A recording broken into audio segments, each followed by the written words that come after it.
Merci encore. Bon, c'est ça, ça fonctionne. Merci encore de m'accueillir ce matin. C'est très gentil. Je commence à me sentir chez vous. Je commence vraiment à me sentir chez nous, chez vous. Donc, merci beaucoup. Il y a 3 semaines, n'est-ce pas? On a commencé une belle aventure ensemble. On a commencé une très, très belle série ensemble. Je vais attendre que le diaporama apparaisse. Donc, on a commencé une très, très belle série ensemble, la guérison de l'aveugle de naissance, Jean chapitre 9. Je vous ai fait une très, très belle introduction il y a 3 semaines, n'est-ce pas? On sait que Jésus, dans le cadre d'une des grandes fêtes en Israël, la fête des tentes, cette commémoration du séjour des Juifs dans le désert après la sortie de l'Égypte. Donc, ils en ont fait vraiment une fête, une grande fête. Et à travers cette fête-là, ils vont sûrement ajuster le micro à un moment donné. Je m'écoute, puis j'ai de l'écho en même temps. Ça va? 1, 2, 3.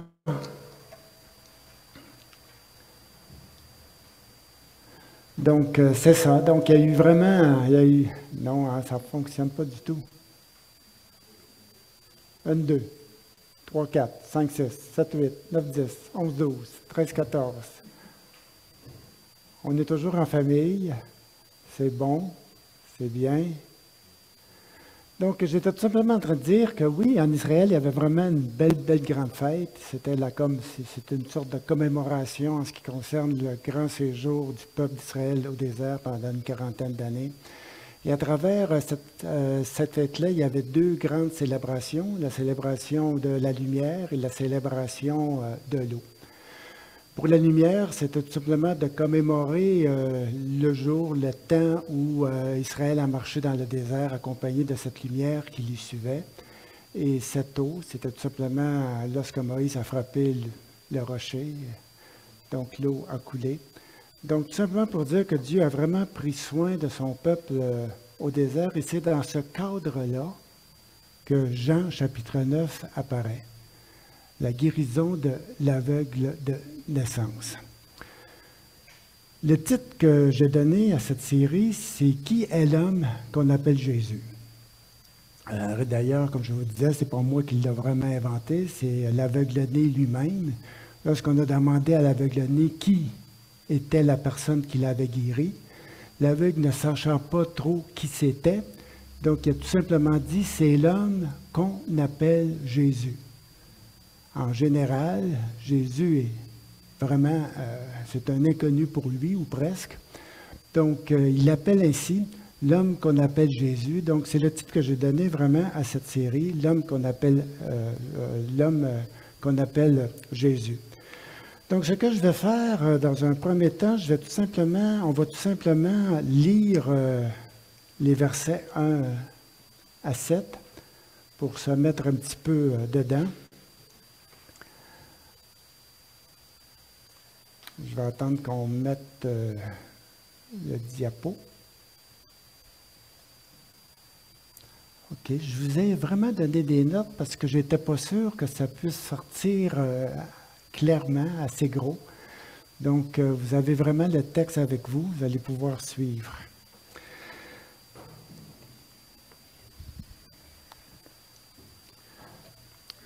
Donc, le texte se lit ainsi. En réalité, on pourrait dire qu'il y a 3 grandes parties dans le texte. Il y a la circonstance de l'événement, il y a l'entretien des disciples avec Jésus et il y a le signe miraculeux.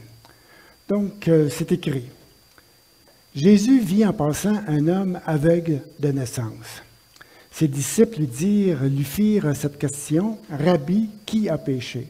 Cet homme ou ses parents pour qu'il soit né aveugle? » Jésus répondit, « Ce n'est pas que lui ou ses parents aient péché, mais c'est enfin que les œuvres de Dieu soient manifestées en lui. Il faut que nous fassions, tandis qu'il est jour, les œuvres de celui qui m'a envoyé. La nuit vient où personne ne peut travailler. Pendant que je suis dans le monde, je suis la lumière du monde. Après avoir dit cela, il cracha à terre, il fit de la boue avec sa salive, puis il appliqua cette boue sur les yeux de l'aveugle. Et il lui dit, « Va et lave-toi au réservoir de Siloé, nom qui signifie envoyé. » Et il y alla, se lava, et s'en retourna, voyant clair. Donc, c'est un très, très, très beau texte. Il y a beaucoup de symbolique dans ce texte-là. Donc, ce matin, on va essayer vraiment de passer à travers toute cette symbolique dont le texte contient. Donc, c'est un très, très, très, très beau texte. Dans un premier temps, c'est écrit « Jésus vit en passant un homme aveugle de naissance ». Donc, Jésus vient de sortir du temple. Et en sortant du temple, en marchant sur le côté du temple, il y avait des aveugles, des expropriés, il y avait des gens vraiment malades qui eux, étaient là pour quêter, pour ramasser des sous, ainsi de suite. Donc, Jésus vit en passant un homme aveugle de naissance. Jésus le voit. Jésus voit quelqu'un. Jésus voit un homme aveugle de naissance, tandis que l'aveugle-né, lui, ne le voit pas.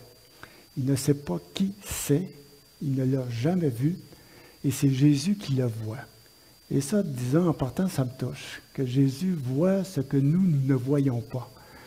Donc, Jésus vraiment nous voit, Jésus voit vraiment l'aveugle de naissance.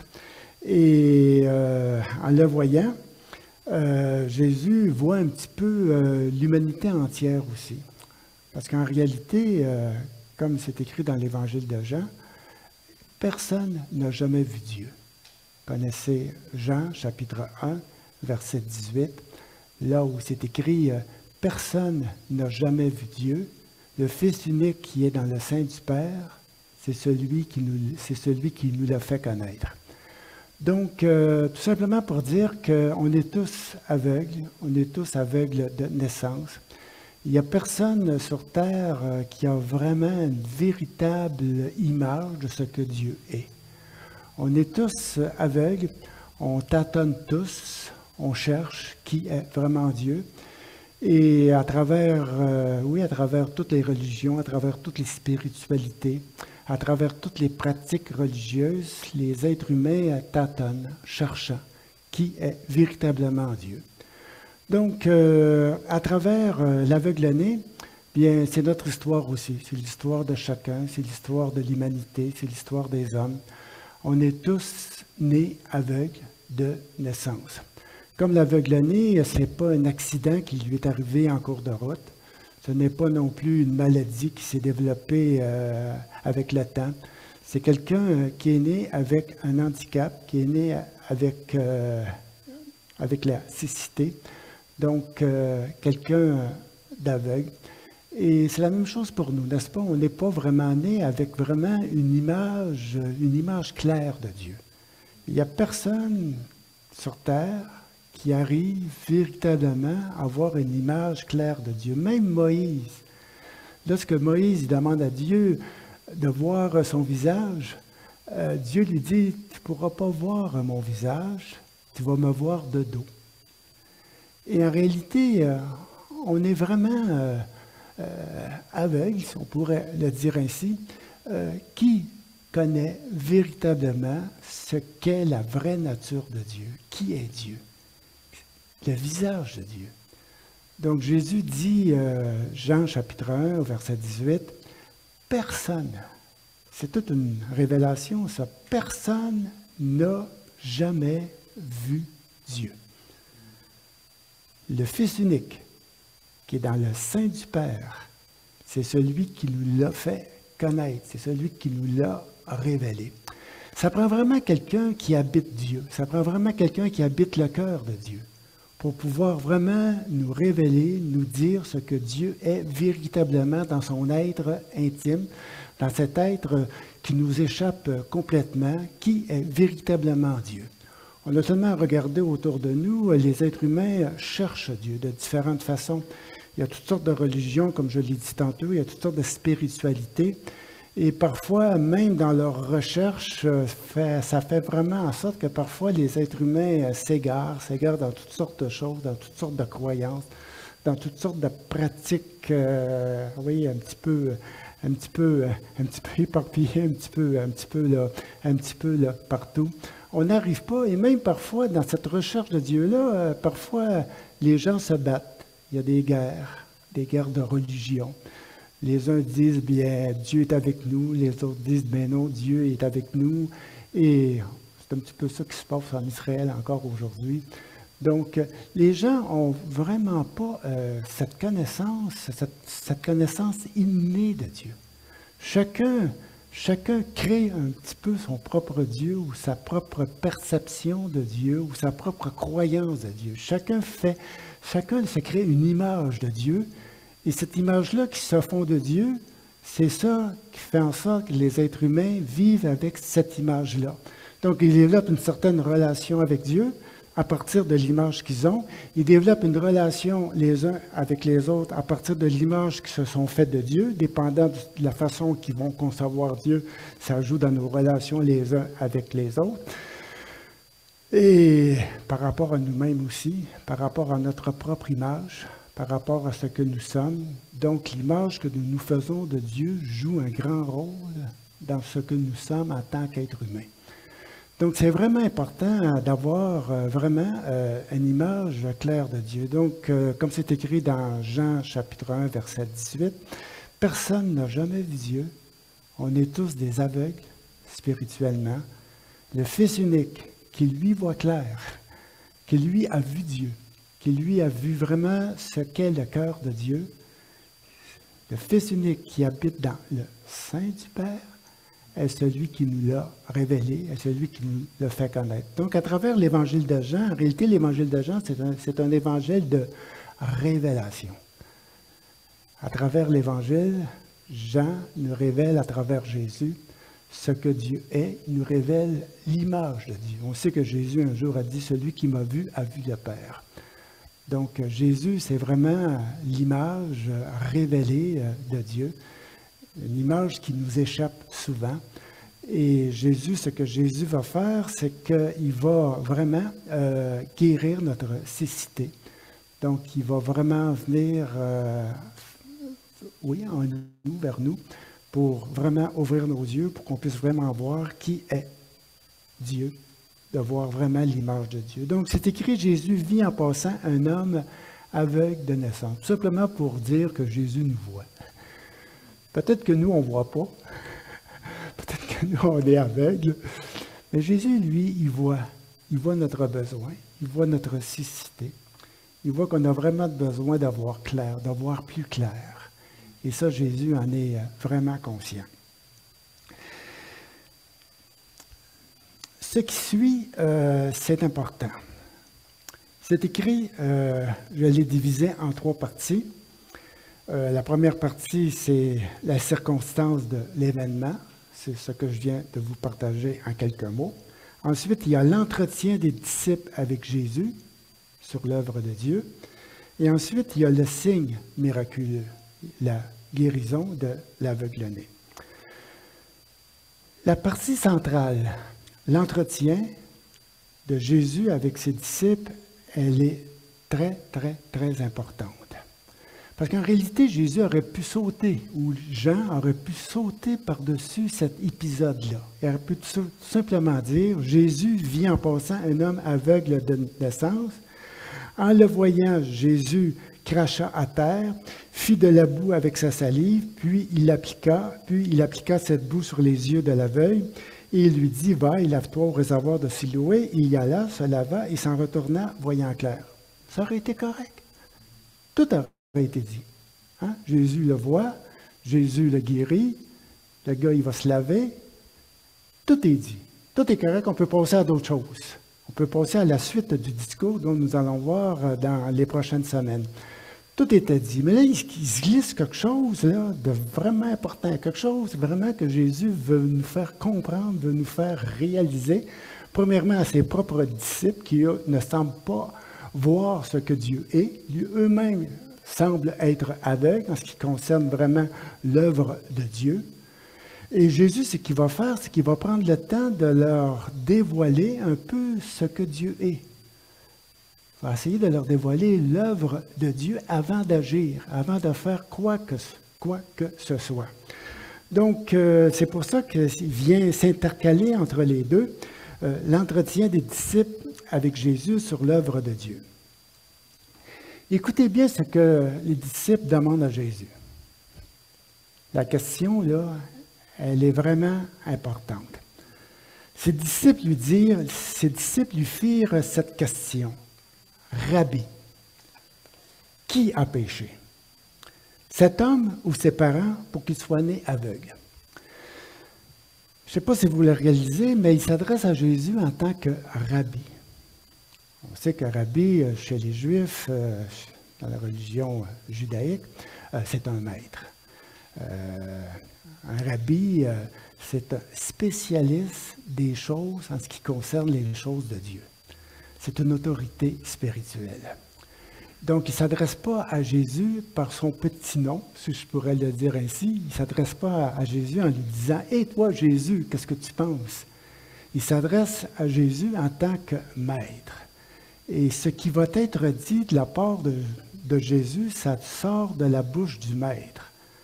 Donc, c'est vraiment fondamental, là. Donc, il l'interroge en tant que maître spirituel.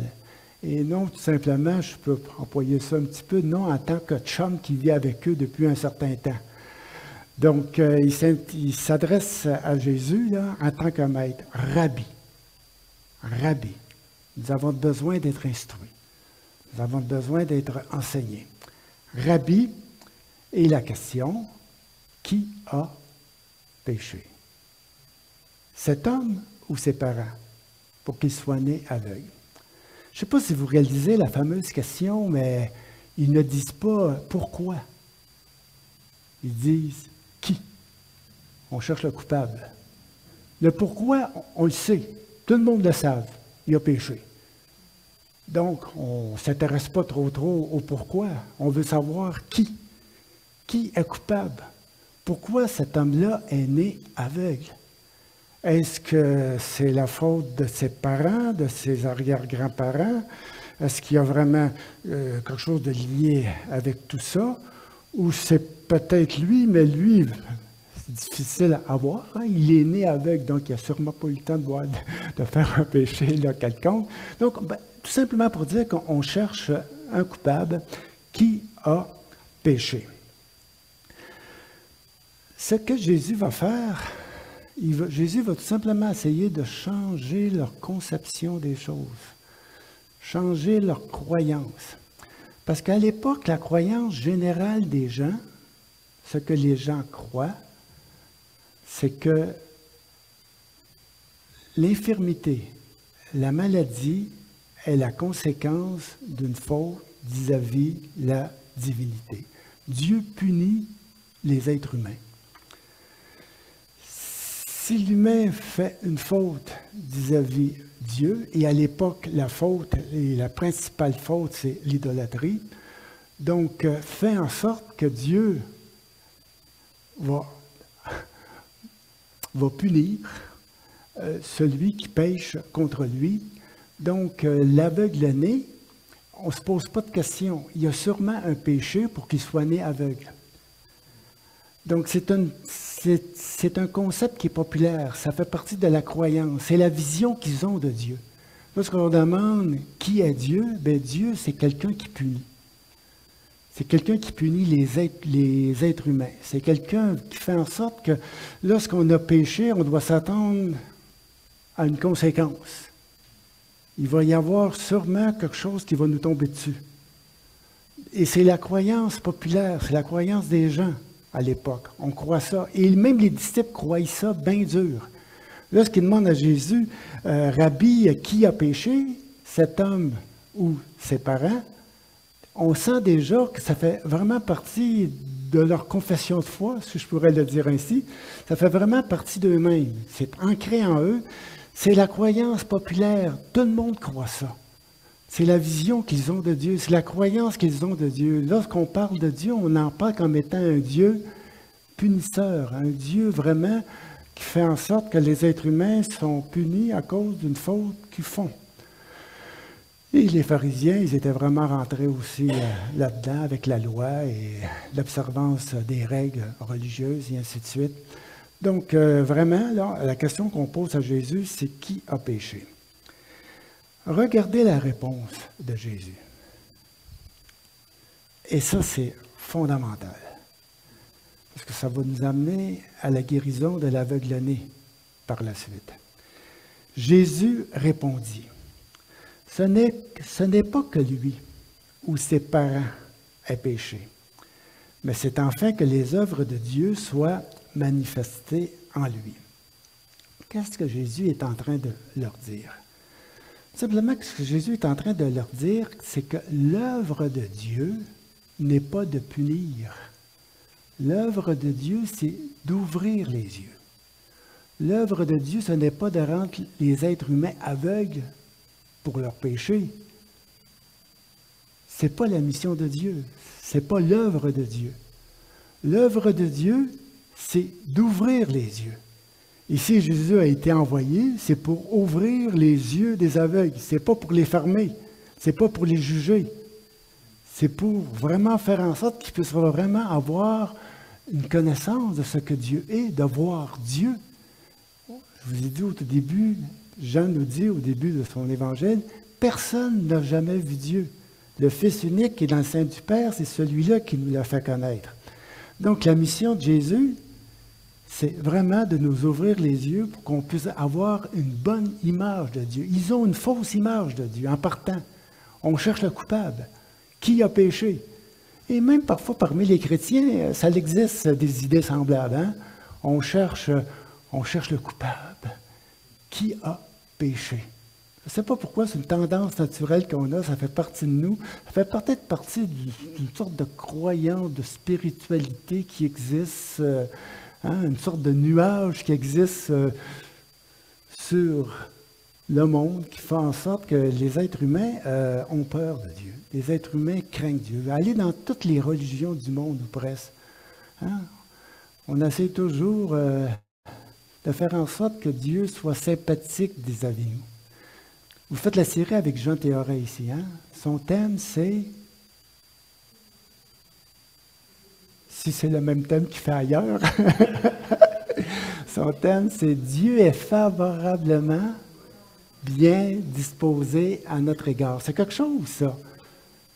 Hein? De dire que Dieu, à la base, fondamentalement, il est bien disposé. Il ne veut pas nous rendre aveugles.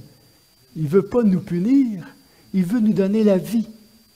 Et c'est pourquoi que Dieu a envoyé son Fils, car Dieu a tant aimé le monde, afin que quiconque croit en lui ne périsse pas, mais qu'il ait la vie éternelle. Et Jésus rajoute que Dieu n'a pas envoyé son Fils pour juger le monde, mais pour que le monde soit sauvé par lui. Donc, simplement pour dire que l'œuvre de Dieu, ce n'est pas de juger, mais l'œuvre de Dieu, c'est d'ouvrir les yeux. Dieu veut se faire connaître. Dieu veut se révéler à nous. Et le moyen que Dieu a pris, c'est de nous envoyer celui qui le connaît, celui qui l'a vu, celui qui vit dans son cœur, celui qui sait vraiment qui est Dieu. Et cette personne-là que Dieu a envoyé, son Fils unique, le seul qui connaît véritablement ce qu'est Dieu. Donc, nous, on l'accueille tout en espérant qu'il va nous ouvrir les yeux. Pas qu'il va nous juger, mais qu'il va nous ouvrir les yeux. Parce qu'un coup qu'il va nous avoir ouvrir les yeux, on va avoir une autre relation avec Dieu. On va vivre autrement vis-à-vis de Dieu. Au début de ma vie chrétienne, j'avais sûrement une mauvaise vision de Dieu. J'avais tout le temps peur qu'il m'arrive quelque chose. Hein, je faisais vraiment attention à tout.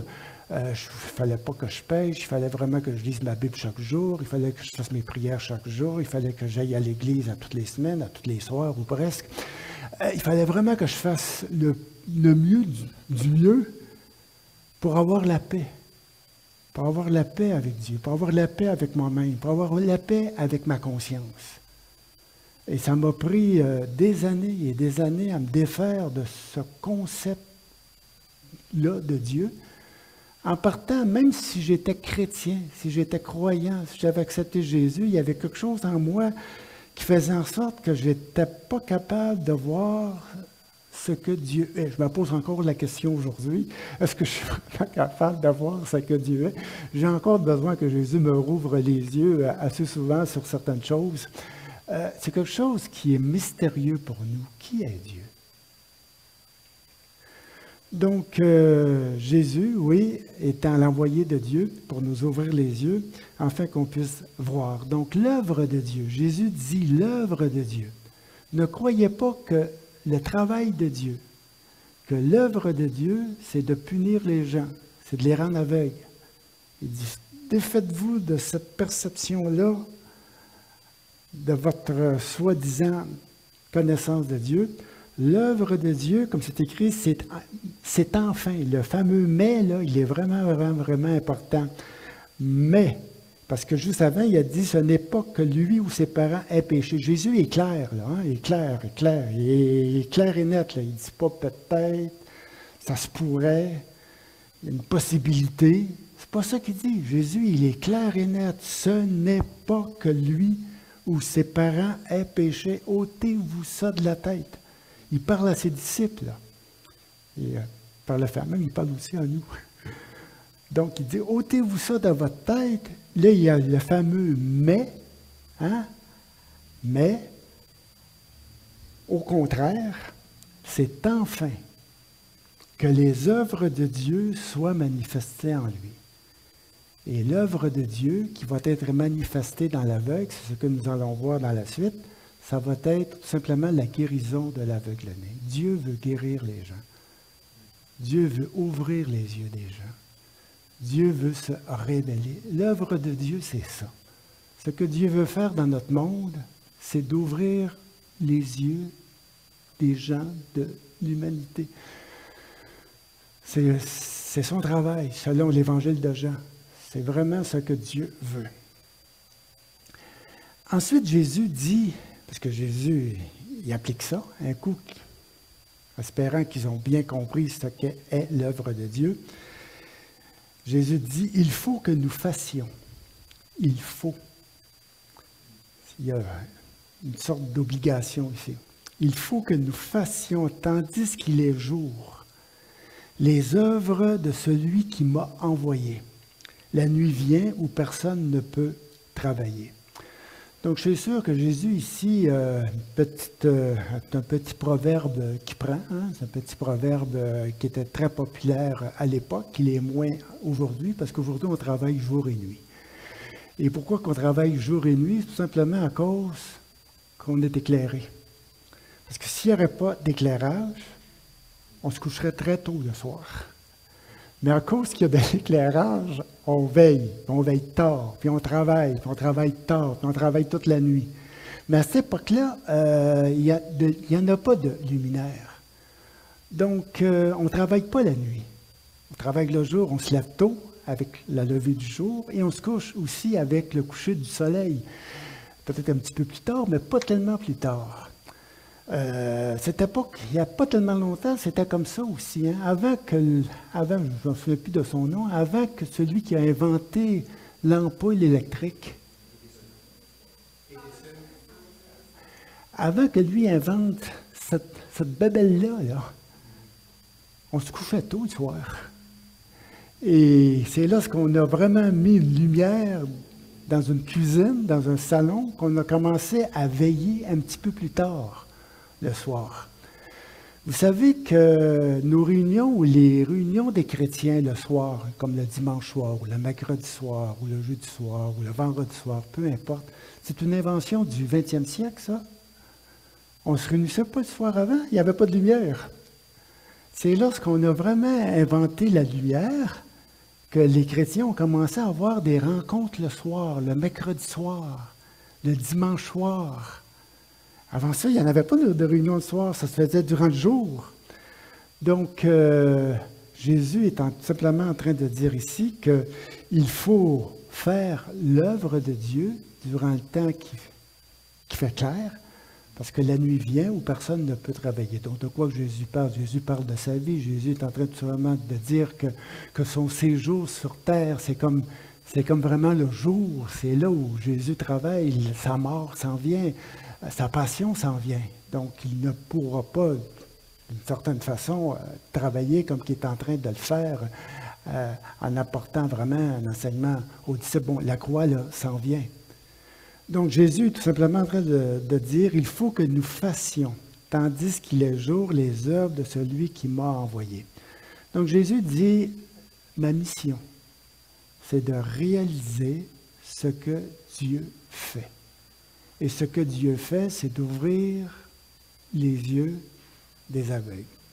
Et ce qui est formidable, c'est que Jésus implique ses disciples là-dedans. Tantôt, les disciples ont posé la question, qui a péché? Jésus a essayé de corriger cette vision-là. Et ensuite, Jésus leur dit, écoutez là, notre mission, ça sera pas de chercher le coupable d'une certaine façon. Ça ne sera pas de faire la morale aux gens. Parce que malheureusement, la religion souvent sert à faire de la morale. Et Jésus n'est pas venu pour faire la morale au monde. Jésus est venu pour ouvrir nos yeux. Jésus est venu pour nous révéler ce que Dieu est. Et un coup qu'on saisit ce que Dieu est, faites-vous-en pas, vos yeux vont s'ouvrir et vous allez voir ce que vous n'avez jamais vu et vous allez vivre en conséquence. Parce que lorsqu'un aveugle voit, bien, il ne voit plus les choses de la même façon. Il regarde autour de lui et toute sa vie change. Parce qu'il commence à voir le ciel, il commence à voir les belles feuilles de l'automne, il commence à voir les gens autour de lui. Toute sa vie va être transformée. Et c'est ça que Dieu veut faire. Si Dieu veut nous ouvrir les yeux, c'est pour qu'on puisse vraiment voir des choses qui vont faire en sorte que nos cœurs et nos vies vont complètement être changés. Donc Jésus, pour faire vite, Jésus dit, il faut que nous fassions. Moi et vous, ensemble, notre œuvre, c'est de faire l'œuvre que Dieu veut que nous fassions. Et ce que Dieu veut ce que nous fassions, c'est de travailler à révéler ce que Dieu est dans sa nature. Et c'est notre travail. C'est notre travail. C'est le travail de Jésus, c'est notre travail aussi. C'est ce que j'essaye de faire ce matin avec vous. C'est ce que j'essaye de faire avec moi-même. C'est ce que j'essaye vraiment d'avoir en lisant l'Évangile de Jean. Je veux tout simplement voir qui est Dieu. Dans l'Évangile de Jean, au chapitre 14, il y a Philippe, un des disciples de Jésus, qui demande à Jésus, « Montre-nous le Père, et cela nous suffit. » C'est quelque chose, là. Montre-nous vraiment le vrai visage de Dieu, et on va être satisfait. On va être comblé. Et cela nous suffit.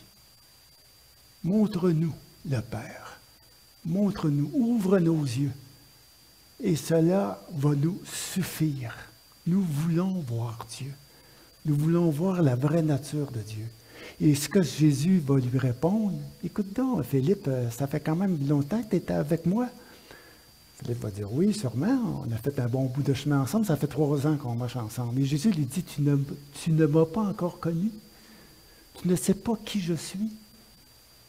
Et Jésus, c'est là que Jésus va lui dire, celui qui m'a vu, a vu le Père.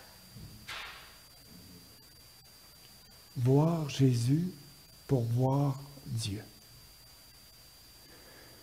C'est toute une révélation que Jésus veut offrir aux gens. Par sa personne, il veut vraiment nous révéler ce que Dieu est. Et ça, c'est la mission de Jésus. Donc, qu'est-ce que Jésus fait après avoir fait ça? Oui, qu'est-ce que Jésus fait? C'est écrit, après avoir dit cela, Jésus cracha à terre Il fit de la boue avec sa salive, puis il appliqua cette boue sur les yeux de l'aveugle. Imaginez-vous, vous rencontrez quelqu'un que vous n'avez jamais vu, qui crache à terre, qui fait de la boue, puis qui applique ça sur vos yeux. La première réaction que nous aurions aujourd'hui, qu'est-ce que tu fais là? Hein? Qu'est-ce que tu fais là? Ça n'a aucun sens. Cracher à terre, faire de la boue, prendre la boue avec ta salive, mettre ça sur tes yeux et lui dire va te laver. Pas belle, gars. Il est malade, le gars. Ça n'a vraiment pas de bon sens. Jésus est tout simplement en train d'apprendre une méthode que les guérisseurs de l'époque avaient. Ce n'est pas un phénomène nouveau pour ces gens-là. Ils sont habitués à ça. Ils n'ont pas la médecine comme qu'on la connaît aujourd'hui. Aujourd'hui, la médecine, elle est très, très, très scientifique. Donc, on n'emploie plus des méthodes semblables.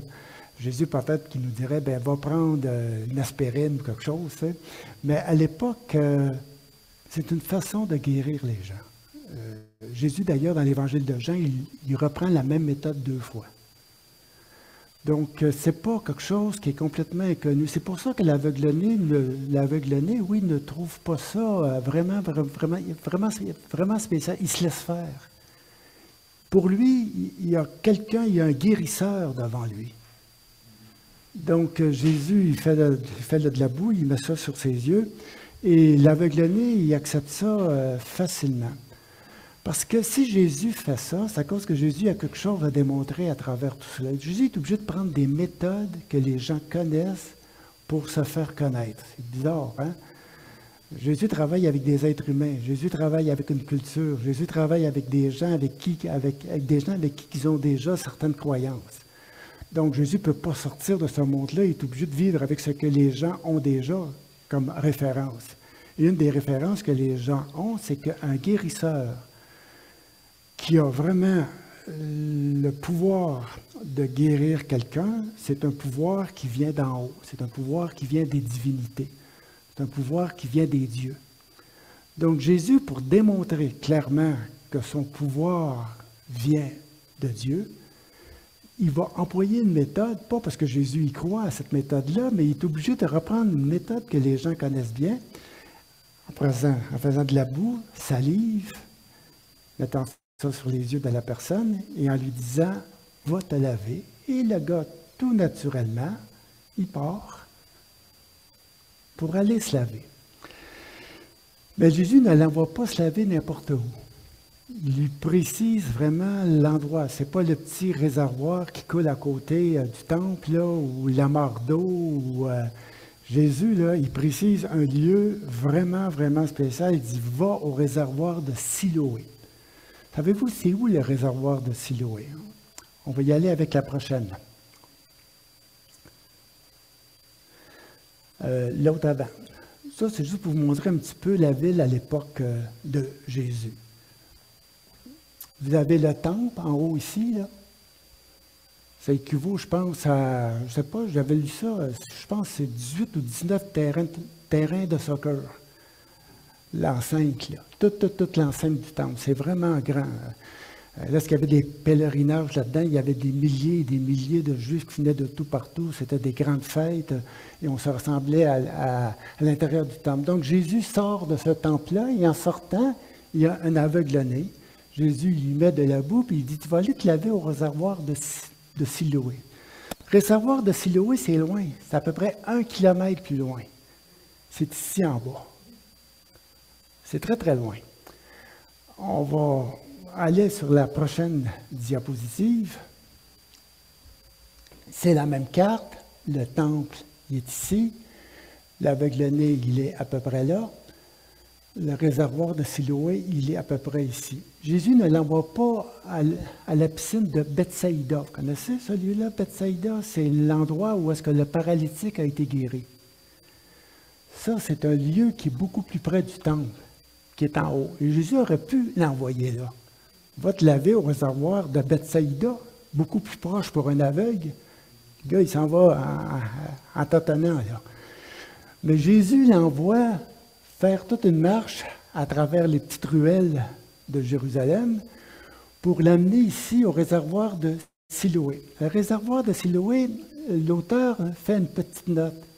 Il dit « ce nom signifie envoyé ». Il y a toute une symbolique là-dedans. Là. Le réservoir de Siloé, c'est un réservoir en réalité où l'eau vient de l'extérieur. La source, elle est ici. C'est Ézéchias, le roi Ézéchias, dans l'Ancien Testament, qui avait fait creuser un tunnel. Il y avait une source à l'extérieur des murs. Et lorsqu'il y avait des guerres, donc le danger, c'était que les gens bouchent cette source-là et que la ville soit privée d'eau.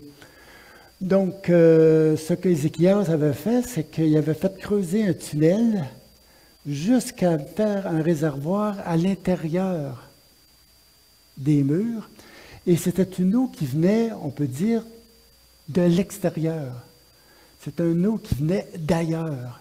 C'est une eau qui était envoyée d'ailleurs. Ce n'était pas une eau qui sortait de l'intérieur, c'est une eau qui sortait de l'extérieur. Et le réservoir signifie le réservoir où l'eau est envoyée. Donc Jésus envoie le gars se laver au réservoir de l'envoyé. Et le texte dit par la suite, il lui dit, va et lave-toi au réservoir de Siloé. Il y alla, se lava et s'en retourna, voyant clair. Dans l'évangile de Jean, l'envoyé, c'est qui? C'est Jésus. En l'envoyant au réservoir de Siloé se laver les yeux, toute la symbolique qui est en arrière de tout cela, c'est qu'en réalité, celui qui peut lui ouvrir les yeux, ce n'est pas le fait que Jésus ait craché à terre, ce n'est pas le fait que Jésus lui a mis de la boue sur les yeux. Peut-être que ça symbolisait que Jésus avait une puissance qui venait d'en haut, mais en réalité, c'est qu'il va vraiment faire en sorte que l'aveugle-né va pouvoir voir. C'est là ce qu'il va aller se laver les yeux dans le réservoir de l'envoyé. Et c'est là que ses yeux vont s'ouvrir. Et qu'est-ce que Jésus est en train de dire à travers tout ça? C'est que le vrai réservoir, l'envoyé, le réservoir dans lequel les êtres humains doivent se laver pour pouvoir voir, c'est lui. Je suis l'envoyé de Dieu. Je suis ce réservoir venu d'ailleurs, venu du ciel, venu d'en haut, venu du Père. Dieu m'a envoyé. Et ce que vous devez faire en tant qu'être humain, c'est de venir à ce réservoir-là, faire en sorte pour se laver les yeux, afin de pouvoir vraiment voir et voir vraiment ce que Dieu est à travers Jésus, l'envoyé de Dieu. Donc Jésus est en train vraiment de se révéler à travers tout ça. Jésus est en train de dire vraiment ce que Dieu est. Jésus est en train vraiment d'ouvrir les yeux, oui, les yeux de l'aveugle et les yeux de ses disciples aussi en même temps. Parce que comme je l'ai dit tantôt, c'est que les disciples ont une vision embrouillée de Dieu. Là. C'est vraiment le cas de le dire. Ils cherchent un coupable, tu sais. Ils sont vraiment embrouillés. Donc Jésus est en train en même temps qui rouvre les yeux de l'aveugle, la symbolique est en arrière de tout ça. Jésus se présente comme étant vraiment l'envoyé de Dieu qui fait en sorte que les disciples, par lui, puissent vraiment voir ce que Dieu est. Est-ce que les disciples ont vraiment compris le signe? Ça, c'est une autre question. Est-ce que les gens ont vraiment compris? Est-ce que l'aveugle-né a vraiment compris? Et c'est ça qu'on va voir dans la suite du récit. Il y a 4 scènes. Il y a ses voisins qui lui demandent qu'est-ce qui s'est passé. Il ne semble pas trop saisir. Ensuite, il y a l'autorité religieuse, les pharisiens, qui interviennent et qui semblent vraiment pas comprendre. Ensuite, il y a l'aveugle-né. Avant ça, il y a ses parents qui vont intervenir. Et ses parents n'osent pas trop s'impliquer dans cette affaire-là. Et ensuite, les pharisiens vont rencontrer l'aveugle-né. Et là, vraiment, il va y avoir des positions très fermes d'un côté et de l'autre. Les pharisiens qui vont déduire que Jésus, c'est un homme qui est en rupture avec Dieu. Et l'aveugle-né va dire, bien, à cause qu'il y a un signe tellement fort, et c'est un homme de Dieu. Mais il ne pourra pas aller plus loin. Il va en rester là. Donc, jusque-là, on ne sait pas encore qui est véritablement l'homme qu'on appelle Jésus. Et Jésus va se présenter dans un premier temps comme étant celui que Dieu envoie pour faire en sorte que les êtres humains puissent voir ce que les hommes ne voient pas, c'est-à-dire l'image de Dieu, la vraie image de Dieu. Et un coup qu'on a vu ce que Dieu est, ben, nos cœurs changent, nos vies changent. Je vous dis ça en passant parce que c'est d'actualité. Si Israël verrait ce que Dieu est, si les Palestiniens verraient ce que Dieu est, il y aurait paix, mais ils sont aveugles. Les deux sont aveugles. Israël est complètement aveuglé par son pouvoir, par sa puissance. Et les Palestiniens aussi, de leur côté, sont complètement aveuglés. Ce sont des aveugles qui se battent. Ils se battent pour qui, pourquoi? Pour s'autodétruire l'un l'autre, pour faire en sorte que les êtres humains qui sont complètement aveugles et irresponsables à travers tout cela en souffrent. Il va y avoir encore des milliers de personnes, sinon des millions de personnes. En Palestine, ils sont quand même 2 millions. En Israël, ils sont 7 millions. Il y aura du monde qui vont souffrir, là. Beaucoup de monde qui vont souffrir. Voyez jusqu'où peut aller l'aveuglement des gens. Et pourtant, tous ces gens-là le font au nom de Dieu. Les Palestiniens le font au nom d'Allah. Les Juifs le font au nom de l'Éternel Dieu. Et comme Jésus disait à un moment donné, dans Jean 16, Jésus disait à ses disciples, viendra le jour, en parlant de la communauté juive, viendra le jour où quiconque vous fera mourir croira rendre un culte à Dieu. Croira vraiment faire l'œuvre de Dieu. Parce que les Juifs actuellement sont en train, selon eux, de faire l'œuvre de Dieu. Hein? C'est ça qu'ils pensent. Ils pensent qu'ils sont en train de faire l'œuvre de Dieu en détruisant des êtres humains qui sont autour d'eux. Et de l'autre côté aussi, eux aussi pensent qu'ils sont en train de faire l'œuvre de Allah en s'attaquant à l'autre. Et les deux se détestent, les deux vivent dans une haine profonde. Et c'est triste. C'est vraiment triste. Quand Jésus dit dans Jean 16, là, ils vous feront mourir croyant rendre un culte à Dieu. Jusqu'où peut aller l'aveuglement des gens? Et je vous dis ça, mais nous, peut-être, nous-mêmes, dans notre alentour, dans nos relations les uns avec les autres, dans la relation avec les non-croyants, comment qu'on les voit, comment que Dieu les voit. Ça joue aussi. Comment qu'on se perçoit, comment qu'on perçoit les êtres humains autour. Et ce que Jésus veut tout simplement nous donner comme mission, c'est d'intervenir pour qu'on puisse vraiment avoir, ou qu'on puisse voir l'amour de Dieu. Car Dieu a tant aimé, quelque chose ça, car Dieu a tant aimé le monde, car Dieu a tant aimé les Palestiniens, qui a donné son Fils pour eux.